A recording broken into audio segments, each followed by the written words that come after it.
according to an Army colonel familiar with the acquisition project, but who declined to be named because he was not authorized to speak to the press. These are second-hand aircraft, but are still operational, the Army colonel told the Philippine Star. These are offered free, but we have to shoulder the cost of some repairs and shipment of the aircraft. We will also spend for the armaments and avionics, but these aircraft will certainly boost our capability. A second team will leave for the US in April for further inspection of the aircraft, which will be delivered to the country later this year, despite threats by Duterte to tone down security relations with Washington over continued criticism of his human rights record in connection with the ongoing war on drugs.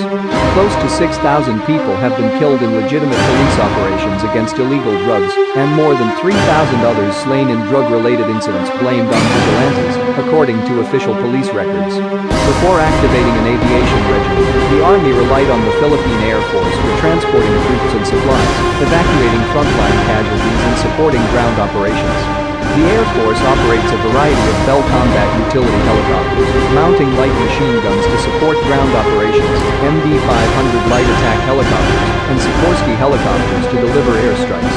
The Air Force has also started using its F-A-50 light fighters to drop bombs on rebel positions, in addition to AH-10 Bronco turboprop planes. We could have acquired 6 C-12 planes for the Army, but one plane went to the Philippine Navy, which is also building up its aviation unit, the Army colonel said, adding that naval aviation has 2 brand new Augusta Westland AH-159 Wildcat anti-submarine helicopters.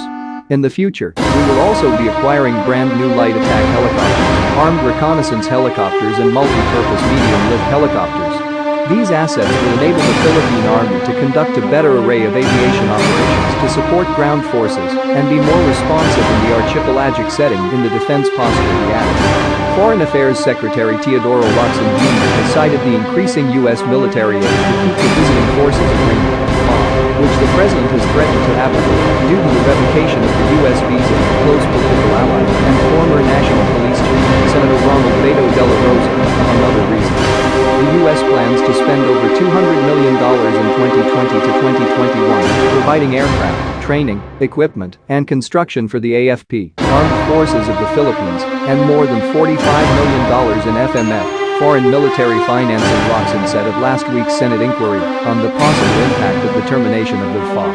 He said the Duterte administration has received a total of $554.55 million in terms of security assistance from the U.S. from 2016 to 2019, including $267.75 million in foreign military financing for the procurement of defense articles. In addition, under the FA, the Philippines is able to receive after-sales servicing in the form of maintenance packages that increase the article's value and lifespan, he said, adding, without the FA, the U.S. Departments of State and Defense will be hard put to get funds from the U.S. Congress for FMF and other defense assistance programs to the Philippines. Locsin also noted that the FA allows the U.S. to provide a total package approach on defense articles that would be compatible with equipment, assets, and systems that are already in place.